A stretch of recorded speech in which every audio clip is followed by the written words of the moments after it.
Search करें अवामी news. मुल्क भर की ताज़ा तरीन खबरों से बाखबर रहने के लिए सब्सक्राइब करें हमारे चैनल को और बेल आइकन ज़रूर दबाएं।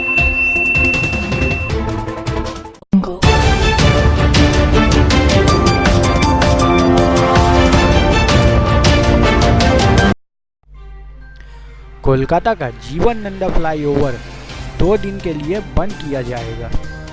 साउथ कोलकाता का मारूफ फ्लाईओवर जीवन नंदा की जांच के लिए आइंदा 16 अगस्त से 18 अगस्त रात तक के लिए बंद किया जाने का फैसला ट्रैफिक एहलकारों ने ही लिया है। बताया जा रहा है प्रिंस अनवर शाह रोड और दीगर अहम रास्तों को जोड़ने वाला ये फ्लाईओवर की मजबूती को जांचने के लिए ये इक़दाम किए गए हैं।